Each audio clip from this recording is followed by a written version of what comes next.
When Simon Drake first saw Radiance from orbit, he thought someone had spilled a jewelry box across a planet and forgotten to clean it up. Entire continents shimmered in sharp, impossible angles, mountain ranges flashing like blades of glass. Even the oceans caught the light in fractured prisms, reflecting the system's white-blue star in 1,000 restless glints. He leaned back in the passenger seat of the diplomatic shuttle and muttered, "If I drop a screwdriver down there, it'll probably come back polished." The pilot, an alien with smooth bronze skin and long, elegant ears that curved slightly backward, gave him a look that suggested humans were an exhausting species. "Radiance is the heart of our civilization."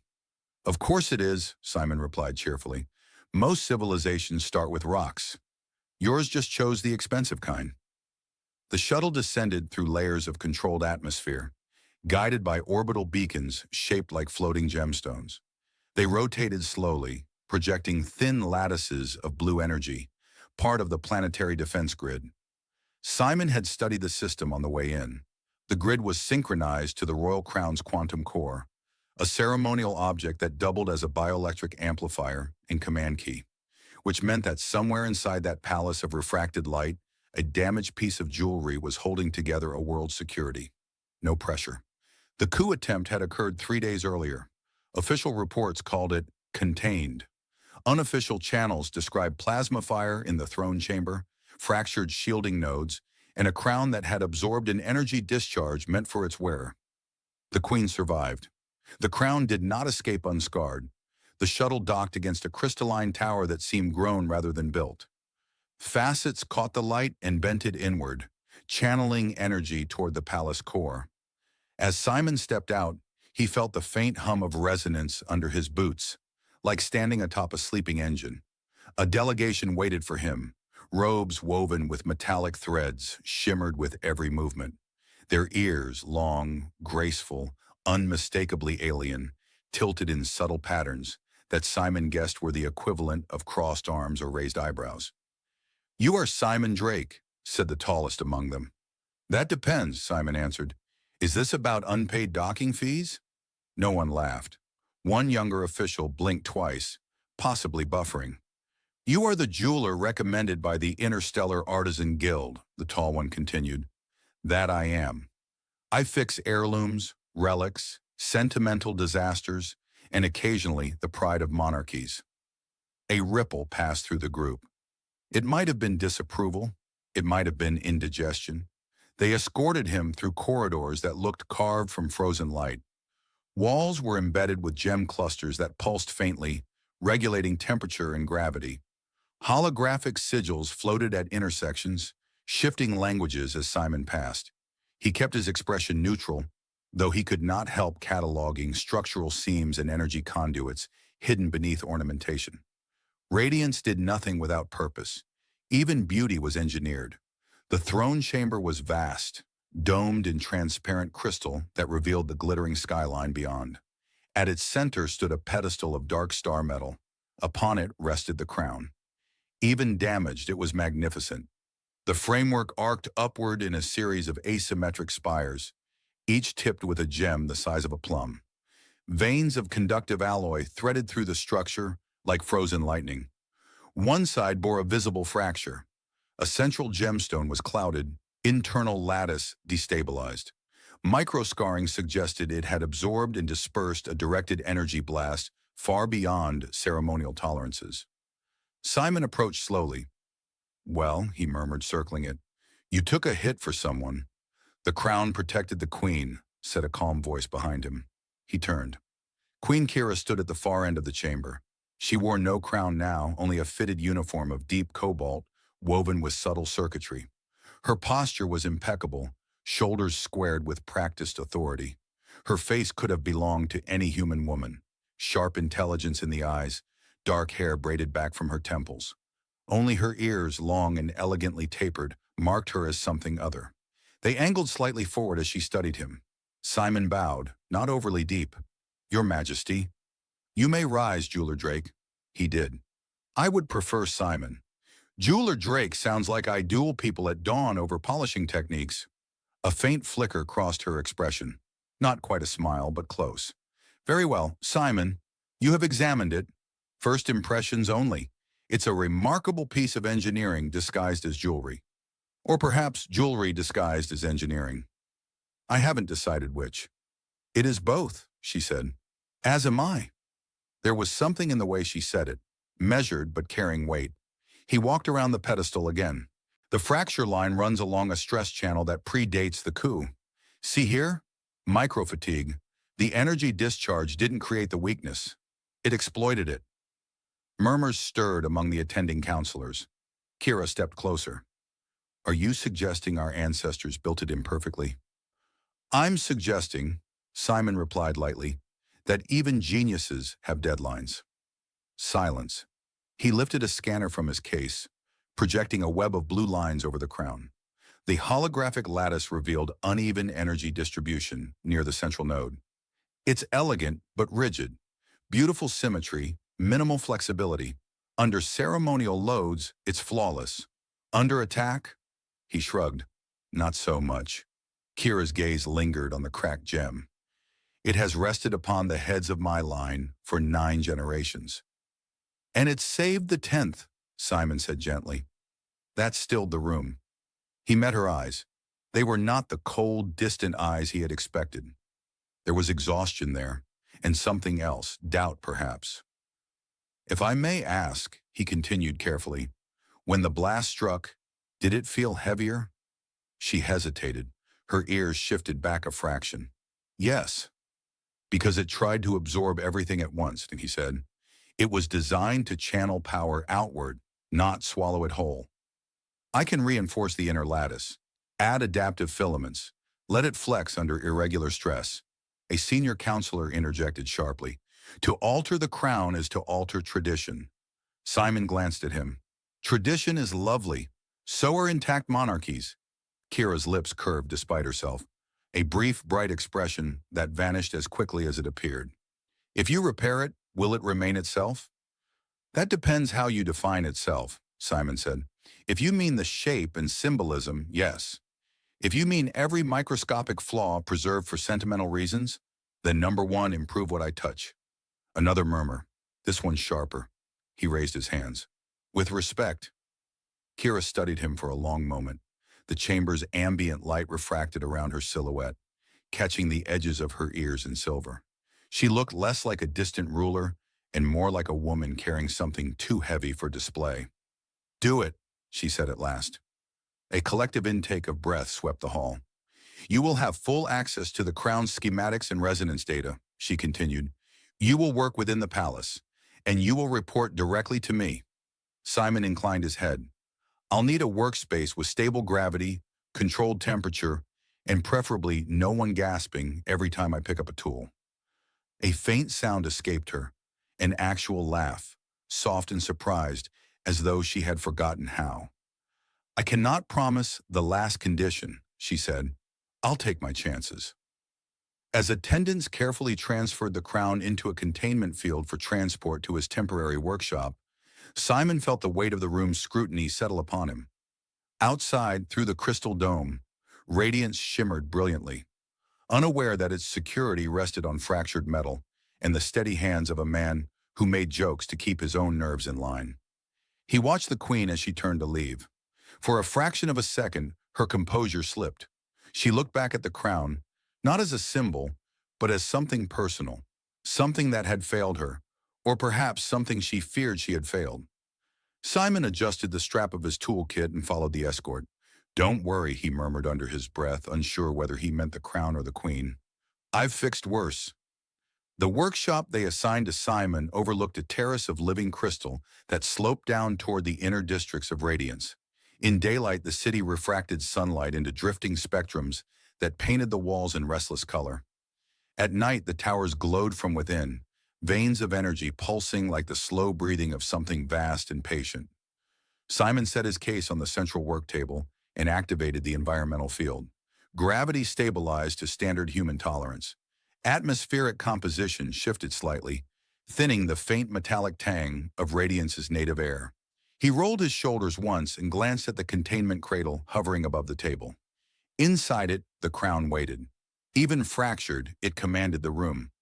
Star metal ribs arched upward in deliberate asymmetry, each joint welded with techniques lost to modern fabrication. The central gem remained clouded, its internal lattice flickering faintly as residual energy bled through containment buffers. Simon circled it slowly. "All right," he murmured. "Let's see what you're hiding." He deployed a swarm of micro-drones from a cylindrical cartridge. They fanned out in a quiet shimmer, projecting layered holographic scans across the crown's framework. Structural density maps appeared in midair. Stress fractures glowed red. Ancient weld seams shimmered yellow. The inner lattice revealed a geometry so intricate it resembled frozen lightning trapped inside metal. A chime sounded at the chamber entrance. "Enter," Simon called without looking up. Queen Kira stepped inside, unaccompanied this time. She wore a simpler uniform than before, though simplicity on Radiance still meant subtle circuitry threaded into fabric that responded to biometric fluctuations. Her long ears angled forward as she studied the floating projections. "You work quickly," she observed. "I work thoroughly," Simon corrected. "Quick is a side effect." She approached the table. The containment field reflected faint glints along her cheekbones. "What have you found?" He adjusted a projection, isolating the fracture channel. "Your ancestors were brilliant. They designed the crown to resonate with your neural frequency, amplify it, and distribute command signals across the planetary grid. But they relied on perfect symmetry. That works beautifully under ceremonial conditions. Under chaotic assault, symmetry becomes brittle." Kira leaned closer. "Explain." "Imagine standing upright during a storm," he said. "If you lock your knees and refuse to bend, you snap. If you flex, you survive. The crown locks its knees." A corner of her mouth lifted. "You are comparing sacred regalia to posture." "I compare everything to posture. It offends fewer people than comparing them to kitchen appliances." Her eyes flickered with amusement despite herself. The tension in her shoulders eased by a fraction. He zoomed the projection inward. "Here. Micro-fatigue predating the coup. The energy blast didn't create weakness. It followed it. The central gem tried to absorb a surge it was never designed to contain." "And yet it did," she said quietly. "For a moment," Simon agreed. "Long enough." Silence settled between them, not uncomfortable but weighted. Beyond the terrace, a distant transport glided past on a beam of blue light. Kira's gaze remained on the fractured node. "When the blast struck, I felt—" She paused, searching for precision. "As if the crown was choosing for me, pulling energy through me instead of from me." "That's because it was," Simon said. "It's tuned to your bioelectric field. Under overload, it reversed the flow to compensate." Her long ears shifted back slightly. "So I was not imagining it." "I would never accuse a reigning monarch of imagining structural feedback loops," he replied solemnly. "That sounds like a short career." A soft breath escaped her, almost a laugh. It echoed lightly against the crystal walls. He powered down the drones and reached for a slender tool tipped with adaptive alloy. "I want to reinforce the inner lattice with flexible filaments, micro threads that distribute irregular stress instead of concentrating it." "You will alter the original framework," she said. "Yes." Her jaw tightened almost imperceptibly. "Some of my council believe any alteration diminishes its legitimacy." Simon glanced at her. "Do you?" She hesitated. The ambient light shifted, casting a pale spectrum across her face. "I was raised to believe the crown was immutable, a symbol perfected by history. And now? Now I have seen it crack." He nodded slowly. "Symbols don't lose meaning when they adapt. They lose meaning when they shatter." She studied him as though recalibrating an internal assessment. "You speak as if you have repaired more than metal." "Occupational hazard," he said lightly. "People bring me heirlooms after arguments. Broken rings, fractured lockets. I fix the hinge and sometimes they fix the rest. And if they do not, then at least the hinge works." That earned a clearer smile, brief but real. She moved around the table, examining the holographic schematics from another angle. "If you reinforce it, will it still respond to my neural signature?" "It will respond better," Simon said. "Right now it amplifies your output indiscriminately. I can recalibrate the core so it filters through intent markers. The crown should not override you. It should amplify what you choose. Her expression shifted, more thoughtful than guarded. That is not how it has always felt. Then perhaps it is overdue for renovation. A faint vibration pulsed through the floor, the planetary grid cycling through a routine recalibration. The crown flickered in response, the central gem emitting a weak flare that rippled across the room. Kira stiffened instinctively. Simon did not. He leaned closer, studying the energy spike. See that? The grid still expects the crown to compensate for fluctuations. Without reinforcement, it will continue to strain. You are telling me my world rests on a fragile relic. I'm telling you your world rests on an artifact overdue for maintenance, he corrected gently. There's a difference. Fragile implies hopeless. This is salvageable. She exhaled slowly. The faint hum of the room settled back into baseline resonance. Will it take long? She asked. Precision always does, he said. I have to dismantle the inner arc without disturbing the ceremonial exterior. Your nobles would faint if I reshaped the silhouette. They would faint if you polished it at the wrong angle, she said dryly. He grinned. Then I'll faint first. Establish dominance. This time she laughed fully, the sound clear and bright. It startled both of them. She straightened quickly, composure sliding back into place like a carefully fitted plate. You will have unrestricted access to the archives, she said. Historical schematics, resonance data from previous coronations. I'll need it, he replied. If I'm going to improve a 9-generation design, I'd prefer not to anger any spectral ancestors. Her ears tilted forward with curiosity. You believe in ancestral consciousness? I believe in angry holograms, he said, and I'd rather not be lectured by one at 3 in the morning. She regarded him for a long moment. Very well, Simon. Begin. As she turned toward the exit, he spoke again. Your Majesty, she paused. If I may suggest something. Go on. While I work, don't treat this as proof of failure. He gestured to the crown. Treat it as proof that even the strongest systems need evolution. Her gaze softened, almost imperceptibly. You presume much for someone holding my authority in a containment field. He lifted both hands in mock surrender. Only temporarily. I promise to give it back shinier than before.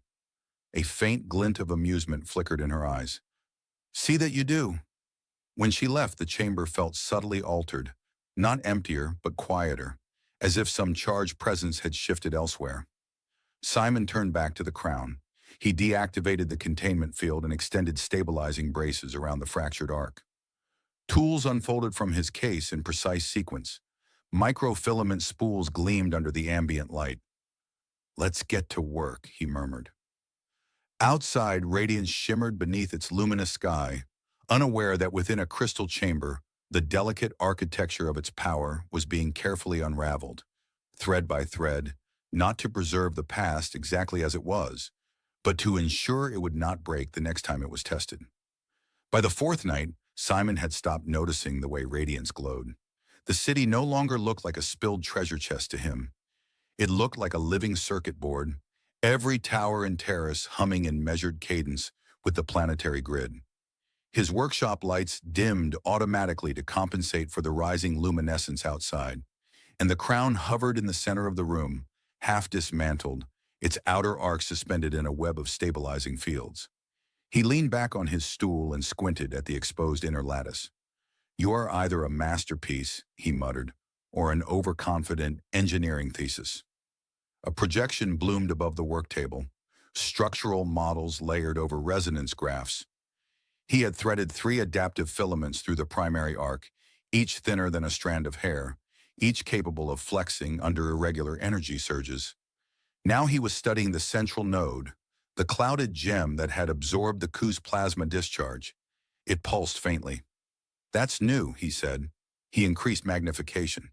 Inside the gem, faint lines of light flickered, not randomly but in rhythmic intervals. Almost like... A chime at the door interrupted him.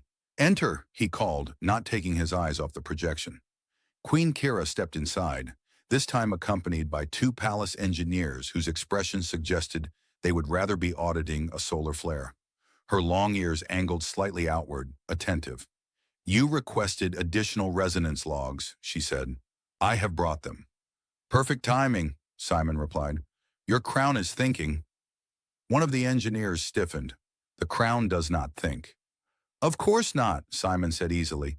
It merely stores and replays neural imprint echoes from 9 generations of monarchs. Completely different. Kira moved closer to the table. Show me. He adjusted the hologram. The central gem's inner lattice shimmered, projecting faint silhouettes, fragmented neural patterns captured during previous coronations and defensive activations. A flicker resolved briefly into the outline of a woman wearing an older variation of the crown. Her expression was stern, her posture rigid. The engineer inhaled sharply. That is Queen Terran the Resolute. Resolute, Simon repeated. I like her already. The silhouette shifted, dissolving into a different pattern. Another face, another era.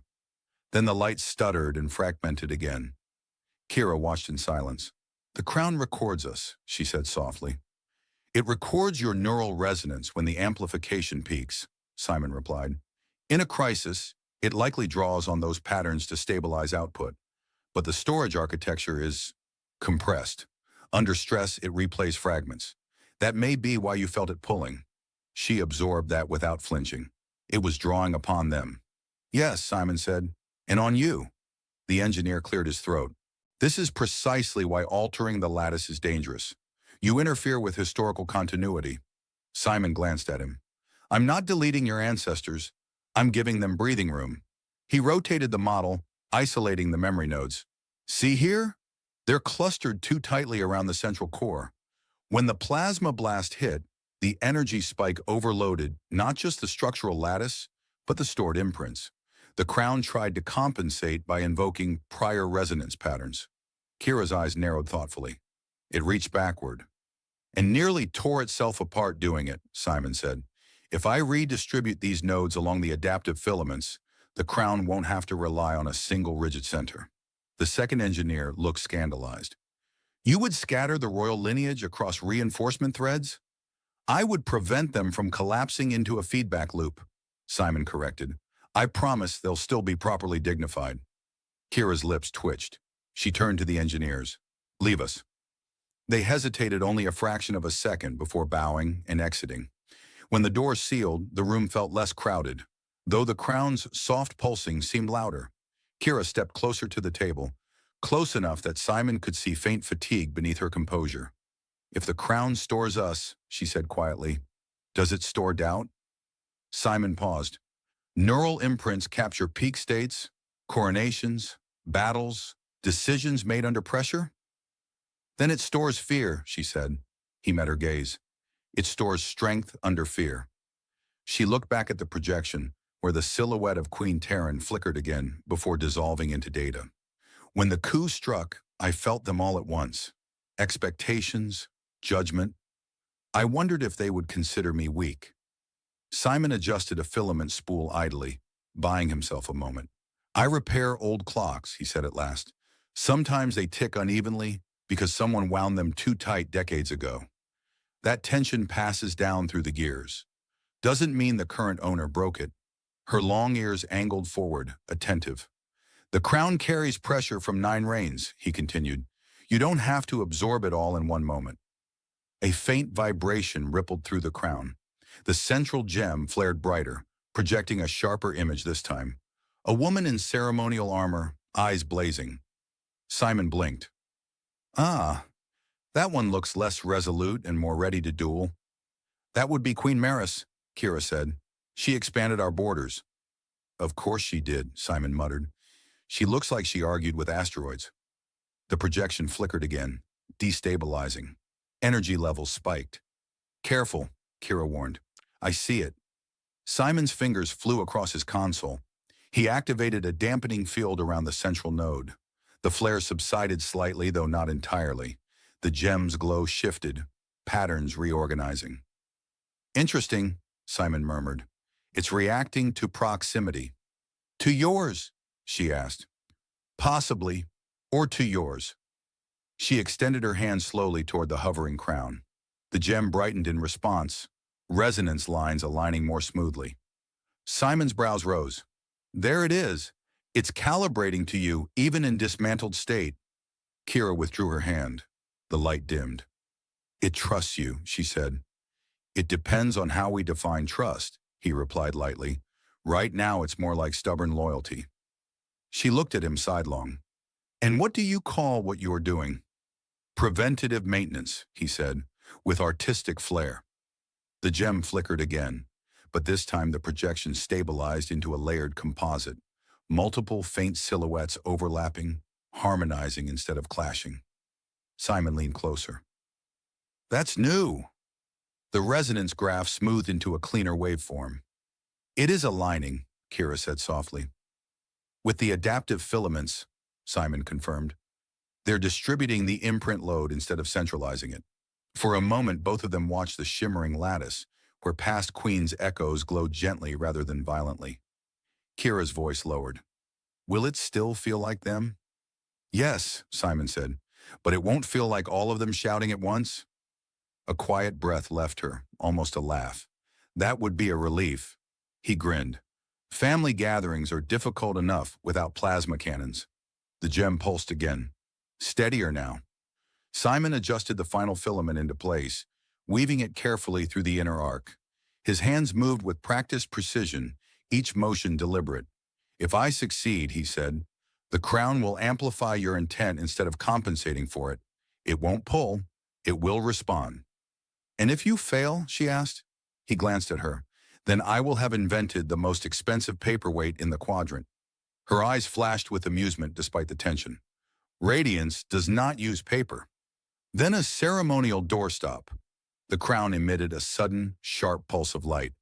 Both of them instinctively stepped back. The projection expanded outward, filling the chamber with overlapping holographic figures. 9 queens layered in translucent radiance. Simon stared. "Well, that's dramatic." The figures did not speak. They merely stood, luminous and silent, their gazes converging toward the central node. Kira did not move. Her posture straightened, chin lifting slightly, not in defiance but in recognition. The light stabilized. One by one, the silhouettes softened, blending into a unified resonance pattern that flowed smoothly through the newly installed filaments. The chamber fell quiet again. Simon exhaled slowly. "I'm going to pretend that was a scheduled diagnostic."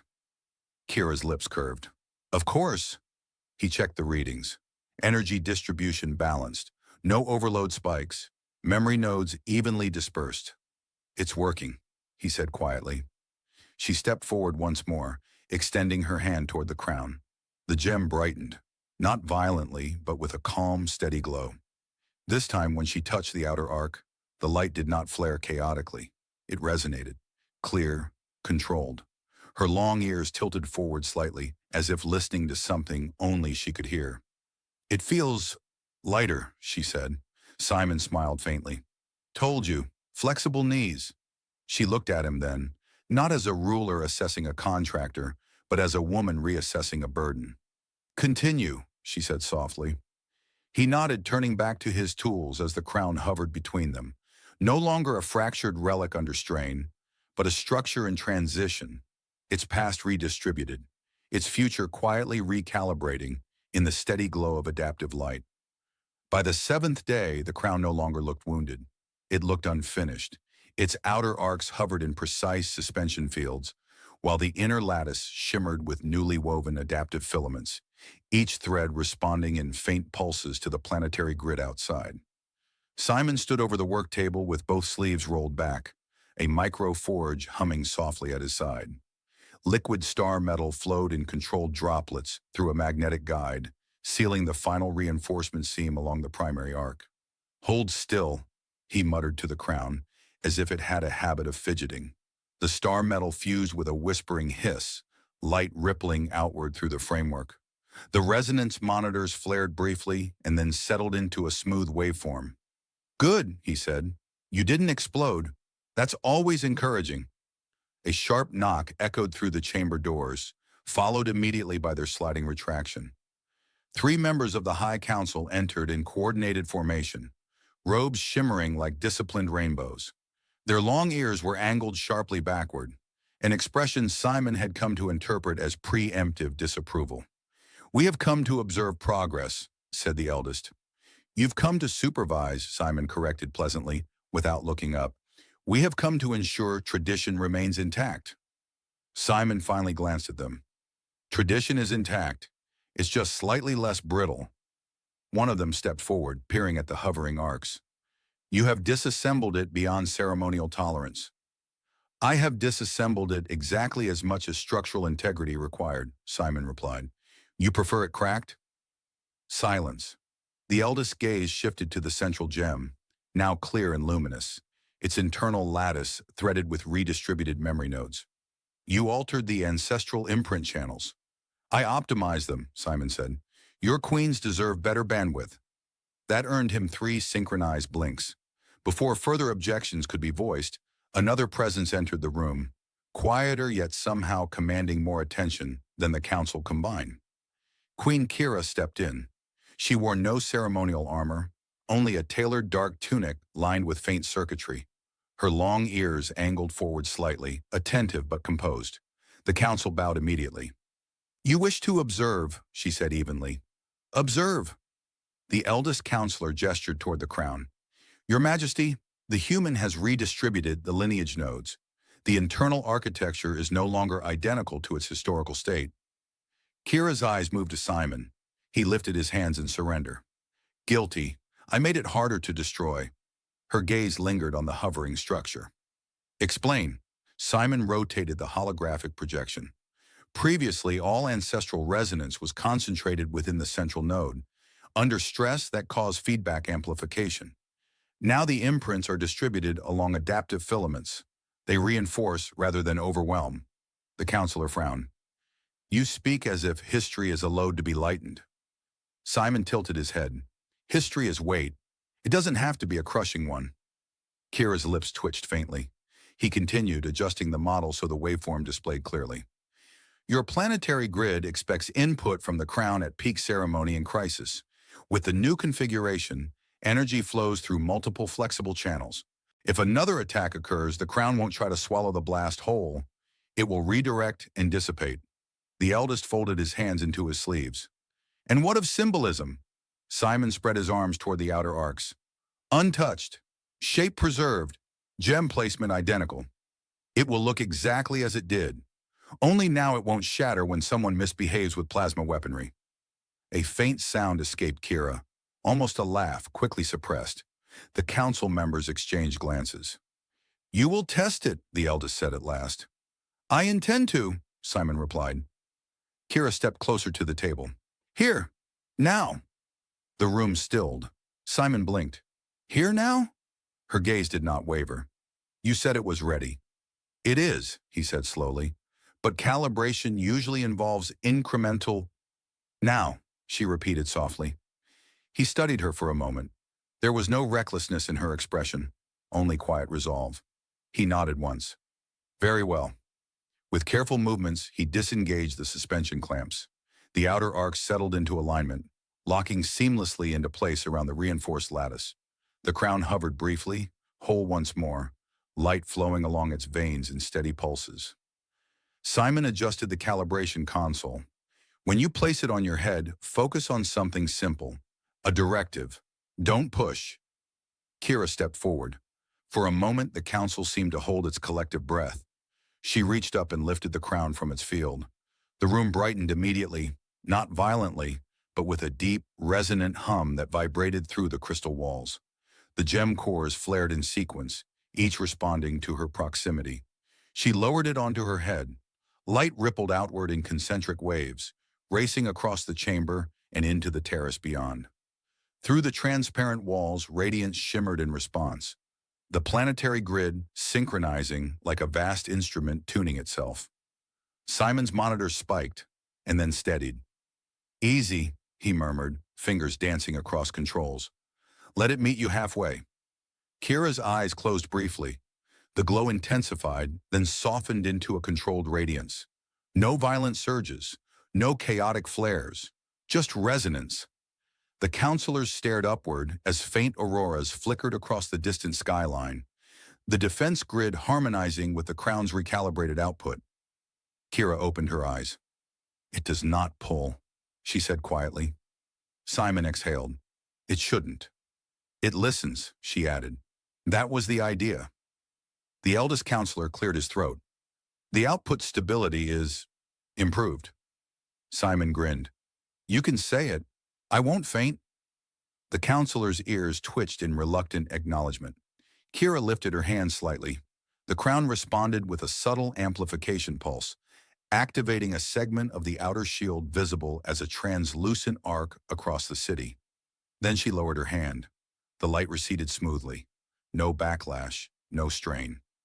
She removed the crown slowly. As soon as it left contact with her neural field, the glow dimmed to standby resonance. The chamber remained bright for several seconds before returning to baseline illumination. Silence held. Then one of the younger counselors spoke, almost involuntarily. It is stronger. Kira looked at Simon. Yes, she said. The council members bowed more deeply this time, their posture reflecting something that resembled reluctant approval. When they withdrew, the doors sealing behind them, the chamber felt strangely quiet again. Simon leaned against the table, wiping his hands on a cloth. Well, that was only moderately terrifying.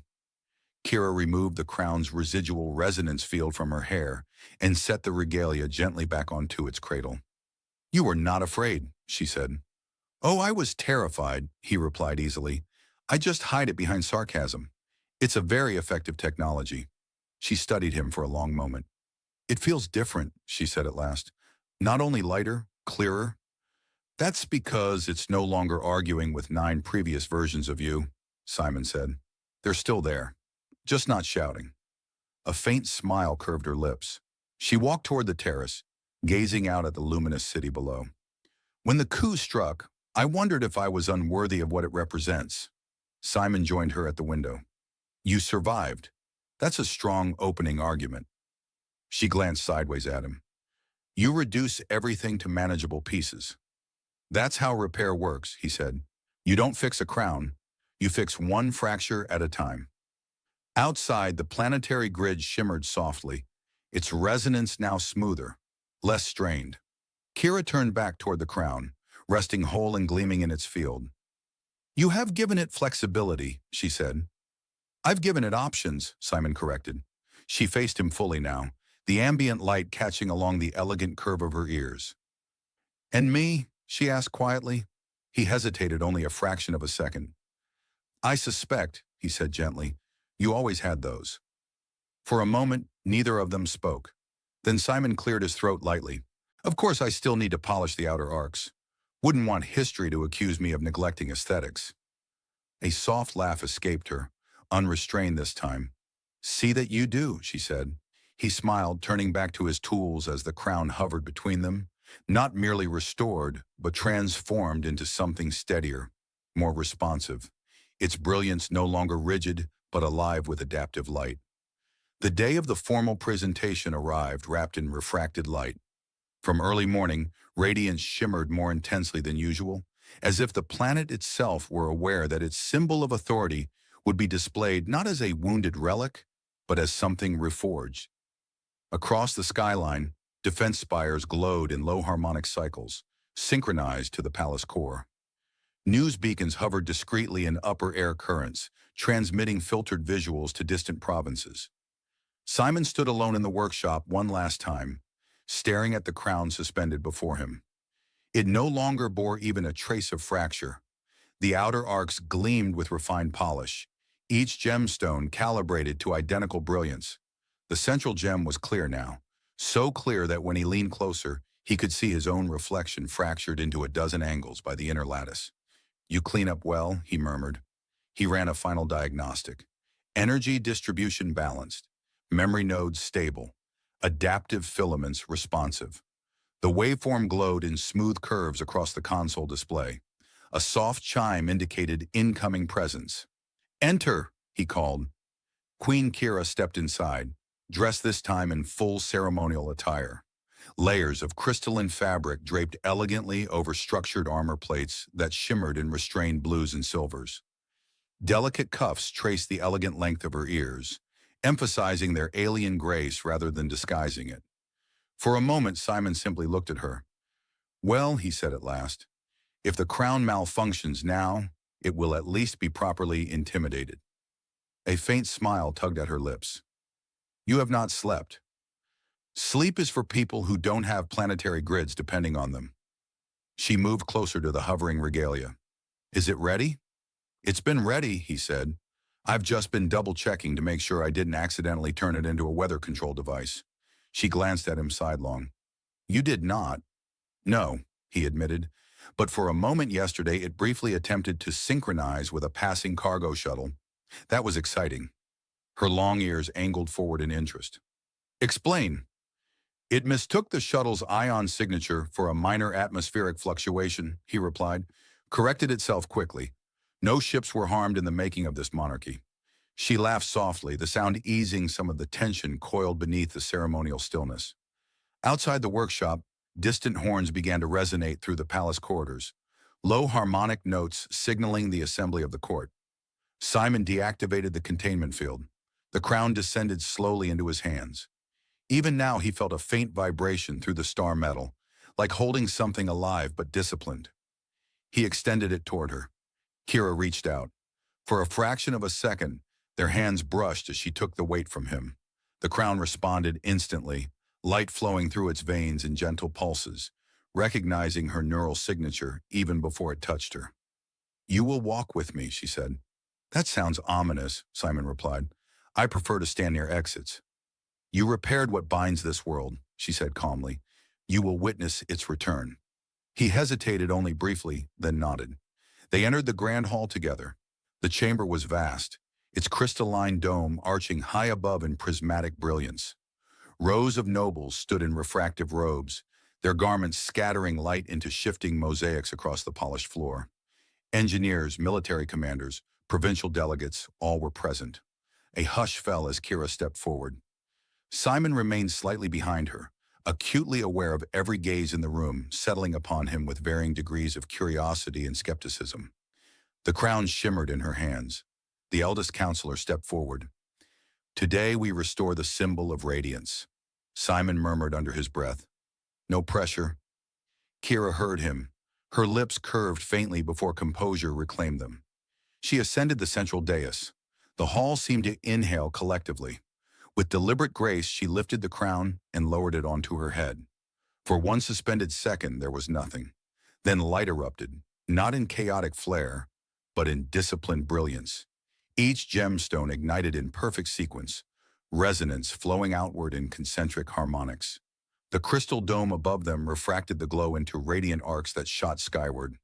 Beyond the transparent ceiling, the planetary defense grid awakened fully, visible as vast auroras stretching across Radiance's atmosphere. The floor vibrated gently beneath Simon's boots. He glanced at his wrist console. Energy levels rising, stabilizing, perfectly distributed, no strain, no overload. Kira raised her hand slightly. The auroras intensified, forming a shimmering lattice across the sky, clear evidence of synchronization between crown and grid. A murmur of awe rippled through the hall.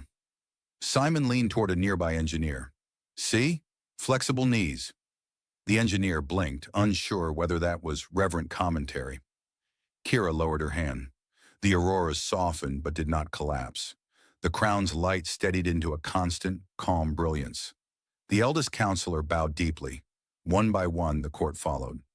Radiance had not merely restored its symbol, it had strengthened it. Simon exhaled slowly. He hadn't realized how tightly he'd been holding his breath. The formal words of renewal echoed through the chamber, ancient phrases amplified subtly by the crown's resonance. But beneath the ritual cadence, Simon noticed something different. Kira's posture, it was not rigid, it was balanced. The ceremony concluded with controlled applause, measured, dignified. Nobles stepped forward to offer formal acknowledgments. Simon began edging discreetly toward the side of the chamber. His part was done. He preferred to leave before someone decided to immortalize him in stained glass. Simon? Her voice cut cleanly through the hall. He froze. The court parted slightly as Kira descended from the dais and approached him. Up close, the crown's glow illuminated her features in steady radiance. Her long ears caught the light along their elegant curves. You will not depart without acknowledgement, she said. He offered a half bow. A receipt would suffice. A ripple of uneasy amusement passed through a few younger nobles. Kira stopped directly in front of him. You treated this crown not as untouchable relic, she said, her voice carrying clearly through the hall, but as something worthy of care. The room stilled. You saw weakness without calling it failure, she continued. You reinforced what we feared to alter. Simon swallowed lightly. I only did my job. You did more. Her gaze softened, just slightly. Simon felt a sudden awareness of the entire court watching them, hundreds of eyes, long ears angled forward in synchronized attention. He cleared his throat quietly. Your Majesty, if this is about payment adjustments, I assure you my rates are reasonable. She stepped closer. Before he could finish the sentence, she leaned forward and kissed him. It was not theatrical, not exaggerated, just a brief, decisive press of her lips against his, illuminated by the steady glow of the crown. Silence crashed over the hall. Somewhere to the left, a jeweled staff clattered against the floor. Simon blinked. For a moment, the only sound was the low harmonic hum of the planetary grid above them. Kira stepped back, composure returning to her posture, though faint color warmed her cheeks beneath the radiance. Radiance honors those who strengthen it, she said evenly. Simon stared at her. Well, he said finally, voice faintly breathless, that was not in the service agreement. A stifled cough echoed somewhere in the ranks of the nobles. The eldest counselor looked as though his internal protocols had encountered an error, but the crown did not flicker. The auroras beyond the dome remained steady, and in the charged silence of the hall, it became clear that something had shifted, not only in metal and circuitry, but in perception. Simon straightened slowly. Next time, he added under his breath, just loud enough for her to hear, I'm charging extra for ceremonial surprises. Her lips curved almost imperceptibly. Above them, Radiance shimmered, brilliant, balanced, and undeniably alive. The silence after the kiss did not shatter immediately. It crystallized. Simon became acutely aware of the enormous crystalline dome above them, the refracted light frozen mid-glow, the planetary grid humming in disciplined harmony beyond the ceiling. The crown on Kira's head burned with steady radiance, as if nothing extraordinary had happened. Unfortunately, something extraordinary had absolutely happened. Somewhere in the ranks of the nobility, a collective inhale completed itself several seconds too late.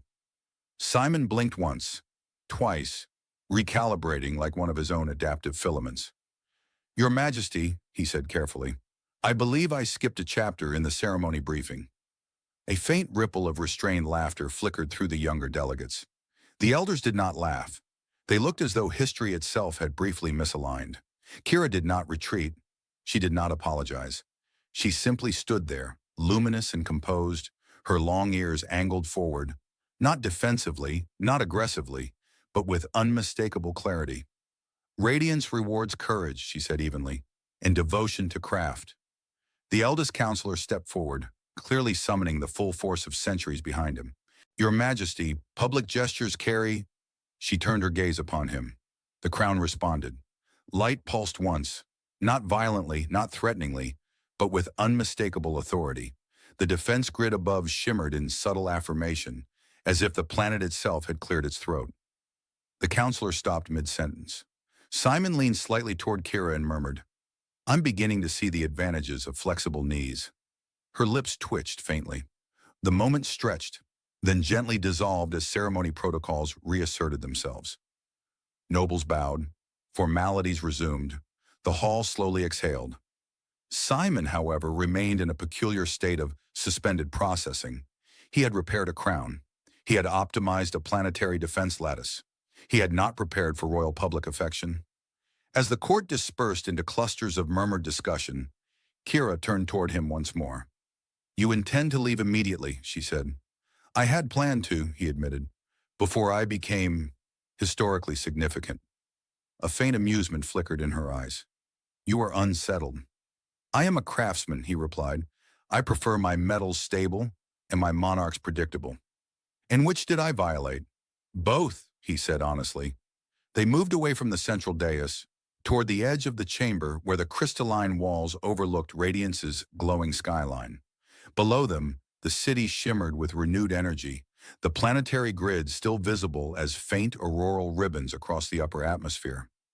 Kira removed the crown carefully and handed it to an attendant, who retreated with reverent precision. Without its glow, her features softened slightly, though the authority remained. "You strengthened more than circuitry," she said quietly. Simon folded his arms loosely.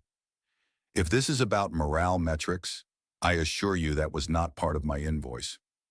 She studied him for a long moment.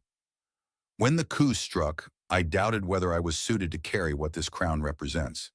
I felt the weight of expectation pressing inward." "And now?" he asked. "Now it responds to me," she said. "Not the other way around." He nodded slowly. "That was always the goal." "You treated it as something that could evolve," she continued, "not something sacred beyond correction." Simon shrugged lightly. "Sacred objects deserve maintenance. Otherwise, they become liabilities." She considered that, her long ears tilting thoughtfully. Behind them, a cluster of counselors continued whispering in strained tones. The shock was not hostility, it was recalibration. Simon glanced over his shoulder. "You may wish to reassure them that I am not staging a human takeover through affectionate sabotage." A faint laugh escaped her. "They will adapt." "Flexible knees," he said again. She stepped closer, lowering her voice. "You believe this was impulsive." "I believe," he replied carefully, "that it was unexpected." Her gaze did not waver. "It was deliberate." That stalled him more effectively than any counselor. "You repaired something I had begun to resent," she said. "You did so without reverence, without fear. You saw structure where others saw sanctity." He looked at her more seriously now. "Sanctity and structure aren't opposites." "No," she agreed softly, "but they are often confused." Outside the dome, a transport streaked across the sky, its ion trail briefly intersecting with the faint auroral lattice before curving away. The planetary grid remained stable. Simon exhaled slowly. "Your Majesty, I am not nobility. I am not a diplomat. I fix things." "And sometimes," she said, "that is precisely what is required." Silence settled between them, not awkward, but charged with unspoken variables. An aide approached cautiously. "Your Majesty, the provincial governors request transmission confirmation of grid stability." Kira nodded once. "Authorize." The aide retreated. Simon checked his wrist console reflexively. Energy output remained balanced. No irregular spikes. The adaptive filaments were distributing load exactly as intended. "You see?" he said lightly. "No explosions. A remarkably successful day." Her expression softened again. "You intend to depart tomorrow?" "Yes," he said. "Before I accidentally trigger another tradition." She almost smiled. "Radiance does not frighten easily." "Radiance is a planet," he replied. "I am more concerned about its court." As if summoned by his words, the eldest counselor approached once more. His composure had returned, though faint tension lingered in the set of his shoulders. "Your Majesty," he said carefully, "the planetary grid reports unprecedented stability metrics." Simon brightened. "I do enjoy unprecedented stability." The counselor's gaze flicked toward him. "The adaptive configuration appears effective." "That is a very dignified way of saying, 'You were correct,'" Simon observed. The counselor's ears twitched faintly. "Radiance acknowledges skill." "And courage," Kira added. The counselor inclined his head. "Yes, that as well." He withdrew.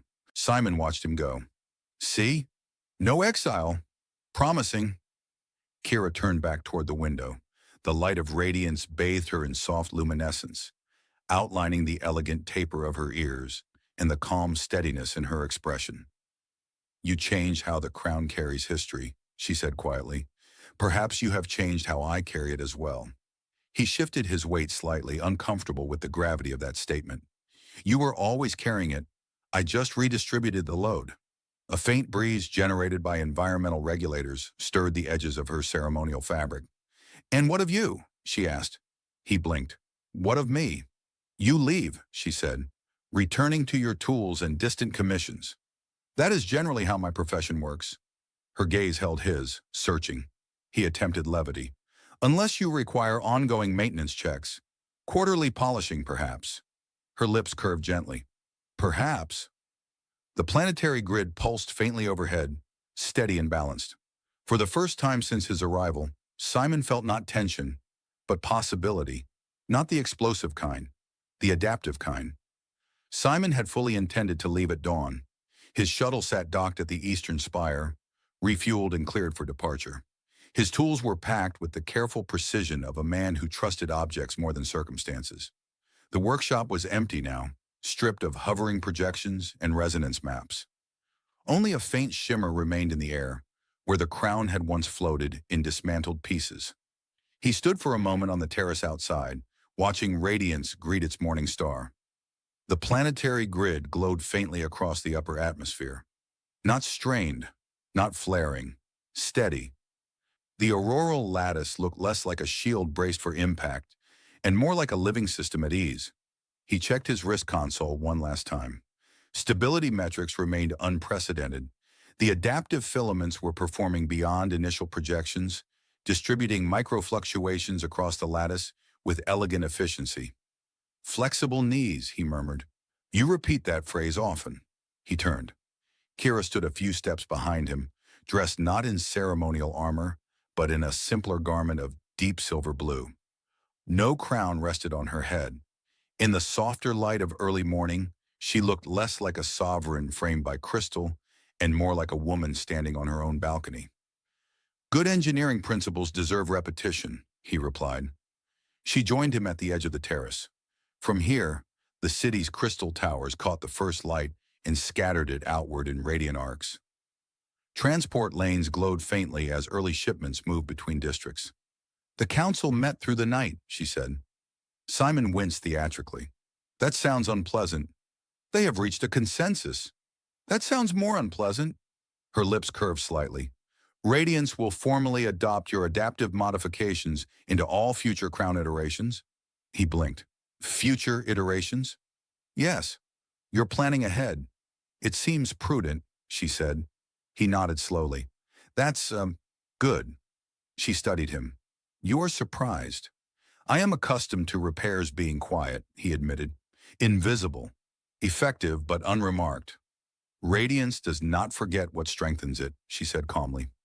A small transport ship arced across the sky, its ion trail intersecting the faint glow of the defense grid. The lattice responded smoothly, adjusting without visible strain. Simon watched the interaction, satisfaction settling in his chest. I reviewed the coup investigation, Kira continued. The faction responsible believed the crown's rigidity made it vulnerable.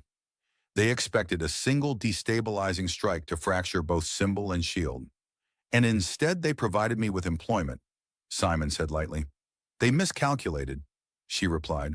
They usually do. She turned toward him fully. Your modifications did more than repair damage. They removed the structural weakness that made the attempt plausible. Simon considered that. Then perhaps the next coup will be forced to invent better engineering. Her eyes warmed faintly with amusement. Silence settled between them again, not heavy this time, but reflective. I leave within the hours, he said. Yes. He expected her to argue, to request his continued presence in the language of formal contracts or subtle persuasion. She did neither. You will be remembered here, she said instead. That's a mildly alarming sentence. As the human who reinforced Radiance without diminishing it, he folded his arms loosely. That sounds acceptable. And as the man I kissed before the entire court, he coughed softly. Ah, that. Her long ears angled slightly forward, attentive to his reaction. You regret it? She asked. He shook his head after a brief pause. No. I merely prefer my public milestones to involve fewer witnesses. Her expression softened. It was not only gratitude, she said quietly. He looked at her more seriously now. I know, he replied. The air between them shifted, not charged with spectacle, but with clarity. I have ruled carefully, she continued, measured words, controlled gestures. The coup forced me to confront how tightly I was holding everything. And, he prompted gently, and you did not hold the crown tightly, she said. You allowed it to flex. He smiled faintly. You're extending the metaphor. Yes. He leaned against the terrace railing. I fix structures. I don't alter personalities. You reminded me that adaptation is not weakness, she said. It is resilience. The planetary grid shimmered faintly overhead, as if punctuating her words. Simon studied her face, human in shape, alien in detail, those long, elegant ears catching the morning light. When he had first arrived, he had seen a monarch burdened by inherited rigidity. Now he saw something steadier. You didn't need me to learn that, he said quietly. Perhaps not, she agreed, but you made it visible. A signal chimed softly from his wrist console. Departure clearance window opening. He exhaled slowly. Well, he said, if I remain any longer, I risk being commissioned to redesign your entire ceremonial wardrobe. Her lips curved. That would test your courage. I prefer metals to fashion. They walked together through the palace corridors toward the docking spire. The crystal walls refracted light in familiar patterns now, less overwhelming than on his first arrival. Servants and officials bowed as they passed, not stiffly, but with something that resembled respect unforced. At the docking platform, his shuttle waited, engines humming in low readiness. He turned to face her. This is where I deliver a dignified farewell, he said, preferably without additional historical incidents. She regarded him steadily. Radiance's doors remain open to you, she said, not as contractor, as ally. And maintenance consultant, he asked. Of course, he smiled. For what it's worth, he added, you don't need the crown to command this world. I know, she said softly. That more than anything told him the journey had done its work. He extended his hand. She took it. For a moment they stood there, not sovereign and craftsman, not alien and human, but two individuals who had witnessed each other's recalibration. No more public surprises, he said lightly. I make no promises, she replied. He laughed. Then he boarded the shuttle. As it lifted from the spire, the crystalline city of Radiance spread out beneath him, glittering and alive. The planetary grid shimmered gently across the sky, balanced and resilient. He watched the crown's resonance signature on his console. Stable, adaptive, responsive. He had arrived to repair a fracture. He left having reinforced a system and perhaps loosened something within himself as well. He had always believed craftsmanship spoke louder than speeches. Now he understood it could speak to people too. As the shuttle broke atmosphere and the jeweled world receded into a radiant sphere below, a transmission indicator blinked softly on his console. Incoming signal. He opened it. Kira's image appeared. No crown, no ceremony. Just her, framed by morning light. Simon, she said, a faint smile touching her lips. The grid remains stable. I expected nothing less, he replied. There was a pause. Return someday, she said. He considered the vastness of space ahead of him, the countless commissions waiting, the familiar solitude of travel. Then he looked once more at Radiance, gleaming below like a living gemstone strengthened from within. I suspect, he said slowly, that flexible knees work both ways. Her smile deepened. The transmission ended. Simon adjusted his course, not away from Radiance, but not entirely committed to distance either. For the first time, departure did not feel like escape. It felt like continuation. Behind him, the jeweled world shone steadily, its crown resilient, its queen balanced, its defenses adaptive. Ahead, the stars waited, and Simon Drake, who once fixed objects quietly and left unnoticed, carried with him the knowledge that sometimes the most delicate structures, worlds, crowns, hearts, did not need to be held rigidly to endure. They simply needed the courage to flex.